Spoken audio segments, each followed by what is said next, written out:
would share just a few with you this morning. Here we go. Number one, I had company and I couldn't leave them alone. That's rude. I'm sorry. Please excuse me. Number two, I saw that we were going to be late. We were not going to make it to church on time, and I hate to get to church late. Please excuse me. Number three, I had nothing to wear. I had no time to do laundry. Please, everybody, come on. Excuse me. Excuse me. Number four, the kids were cranky. The kids were sick. I was cranky. I was sick. I didn't feel good. Please excuse me. Number six, we had another function. A prior engagement. You know what I'm talking about, Pastor. That was scheduled at the same time as church. Please. Excuse me. Number six, I was too tired. I just didn't have the strength. Please excuse me. Number seven, I can't stay in prayer meetings. I can't even kneel that long. What's wrong with sitting? What's wrong with standing up? What's wrong with walking around? What's wrong with encouraging somebody else that might be falling asleep? You just slap them in the head. What's wrong with being a prayer guard? Number eight, I don't come to church, and this was just recent.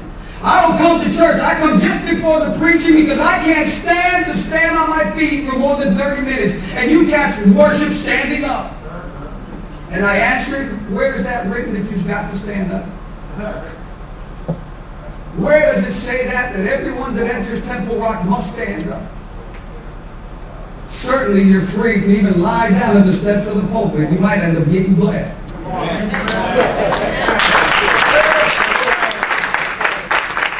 How about this one? I don't come to help during the times of construction because I don't know nothing, really. Could you carry a nail? Could you sweep? If everybody thought like that, the same people that are doing all the work would have to come down off the mountain and mix the cement to go back up the mountain to lay the bricks. Where's the teamwork? Why not say, I don't know nothing, but I'm still be there. You might be able to use me doing something. I might learn something. Excuses.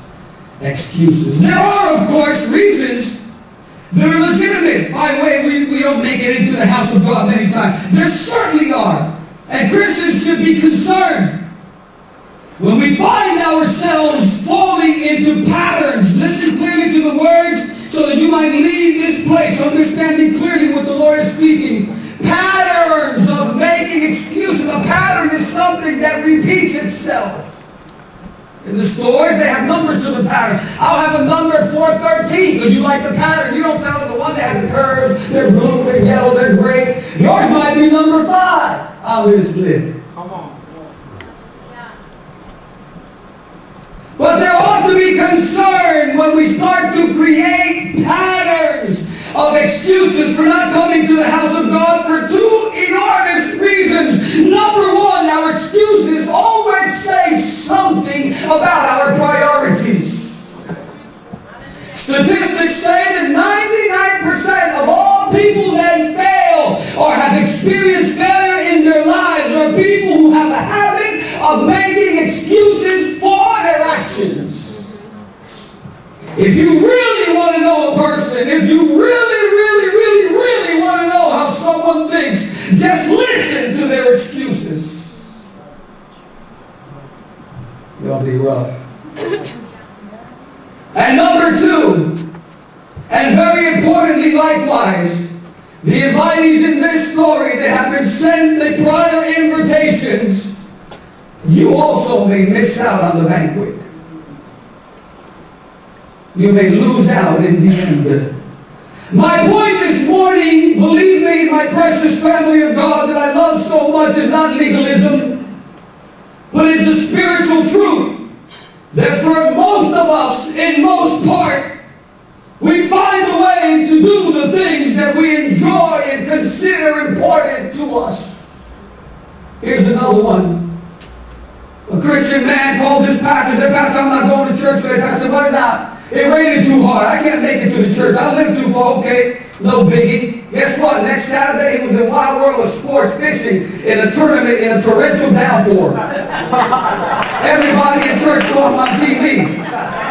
Come on and give God some glory. Come on.